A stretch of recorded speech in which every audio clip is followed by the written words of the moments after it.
Hello বন্ধুরা, আজ আমি আপনাদের সাথে কথা বলবো কনস্টিপেশন বা কোষ্ঠকাঠিন্য সমস্যা নিয়ে। কনস্টিপেশন বা কোষ্ঠকাঠিন্য সমস্যা আপনারা আশেপাশে পরিবারে বা বন্ধুবান্ধবের মধ্যে কিন্তু প্রায় শুনে থাকবেন হয়তো, যে কারো না কারোর এই সমস্যায় ভুগতেছে।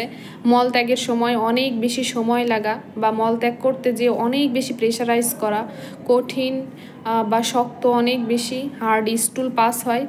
তো এই ধরনের সমস্যা যাদের আছে বা কনস্টিপেশনের সমস্যা যারা আছে, তারা আরও কি সমস্যায় ভুগে থাকেন, তাদের মধ্যে অনিদ্রা বা মাথা ঝিমঝিম করা, মাথা ঘোরা, চোখে ঝাপসা ঝাপসা দেখা, এছাড়া চোখের নিচে কালি পড়ে যাওয়া, সব সময় একটা দুর্বলতা অনুভব করা এবং পড়াশোনায় মনোযোগ না আসা, ক্ষুধামন্দা, মুখে ঘা হওয়া বা মেস্তা হওয়া, এছাড়া চোখ ব্যথা বা মুখে দুর্গন্ধ আসা।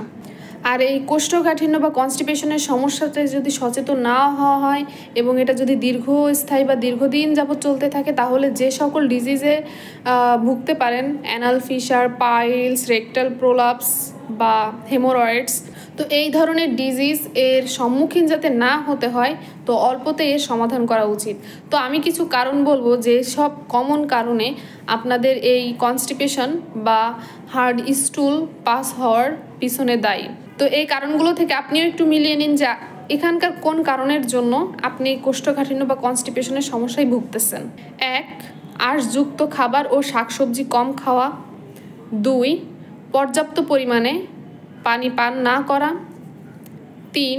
কায়িক শ্রমের তুলনায় মানসিক শ্রম অনেক বেশি করা। 4. রাতে দেরিতে ঘুমাতে যাওয়া। 5.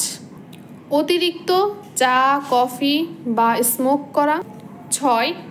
ডায়াবেটিস, অন্ত্রনালীতে ক্যান্সার, এছাড়া যারা স্ট্রোক করেছে অর্থাৎ মস্তিষ্কে রক্তক্ষরণ হয়েছে বা মস্তিষ্কে টিউমার হয়েছে, এই ধরনের যে পেশেন্টরা বা রোগীরা আছে, তাদেরও কিন্তু কোষ্ঠকাঠিন্য সমস্যা হয়ে থাকে।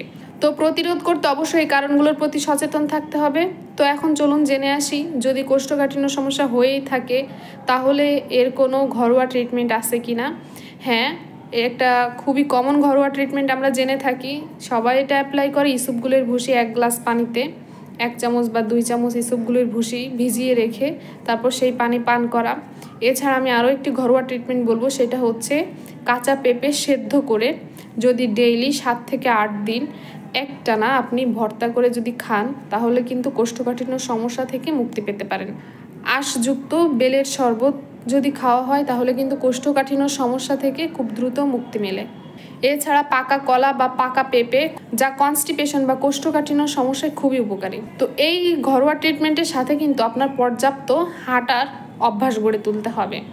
আমাদের হোমিওপ্যাথি সালফার, এসক্লোসিভ, হেপারসালফ, অ্যাসিড নাইট্রেট ইত্যাদি অনেক ভালো ভালো মেডিসিন আছে, যেগুলো কনস্টিপেশন, অ্যানাল ফিশার, পাইলস বা হেমোরয়েডস, রেকটাল প্রোলাপস, এই প্রবলেমগুলোতে বা এই ডিজিজগুলোতে অনেক ভালো কাজ করে যদি সিমটোম্যাটিক ট্রিটমেন্ট দেওয়া হয়।